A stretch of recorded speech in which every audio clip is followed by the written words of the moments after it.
माझ्या आयुष्यातील एक उन्हाळ दिवस. तर लहानपणीपासूनच ना घरी अगदी मी लाडात वाढलेली. त्यामुळे घरच्यांनी कधीच मला एकटं कुठंच जाऊ दिलं नाही. नेहमीच दादा किंवा माझे डॅडी किंवा माझे बरोबर कोणतरी मोठं असायचं. लग्न झालं तर माझे मिस्टर नेहमी माझ्याबरोबर असायचे. मी भारताबाहेर एकटा प्रवास केला आहे, पण टू व्हीलर घेऊन नदी पलीकडे कधी कोणी मला जाऊ दिलं नाही. तर आज माझ्या मैत्रिणीने मायानी मला त्यांच्या गावी भैरवनाथाची यात्रा होती, त्याच्यासाठी मला तिच्या गावी बोलवलं होतं. येवलूजच्या पुढे पडळ फाटा आहे तिथे.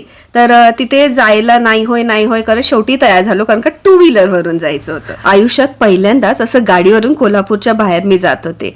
वाटेत गावातले जुने जुने वाडे दिसत होते आणि ते इतके सुंदर होते की खूप भारी वाटत होतं त्यांना बघताना.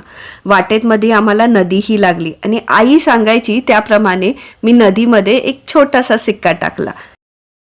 साबळेवाडी आणि साबळेवाडीच्या आसपास आम्ही खूप छान छान वाडे पण बघितले.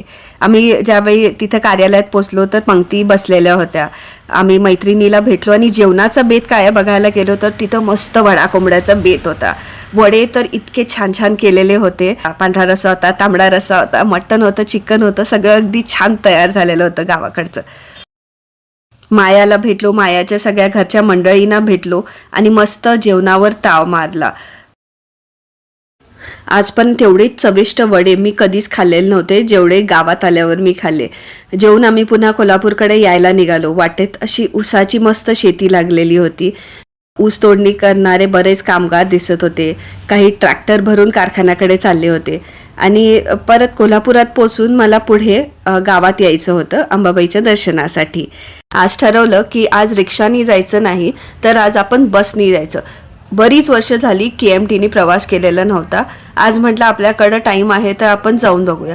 आणि माझं नशीब इतकं छान होतं की मला बस मिळाली. जरा वेळ लागला मिळायला, पण बस मिळाली आणि ती पण AC बस मिळाली. जिथे मला रिक्षानी 150 रुपये लागले असते तिथेच मी 15 रुपयात बसनी ठरलेल्या ठिकाणी पोचले. बसमध्ये सुंदर छान अशी जुनी गाणी लागलेली होती. बाहेर ऊन होतं पण आत ACचा छान गार वारा होता. देवीचं दर्शन घेऊन बाहेर पडले तर तिथं चिंचा विकणारी बाई दिसली. तर मस्त चिंचेचे गोळे घेऊन खात खात बाहेर पडले.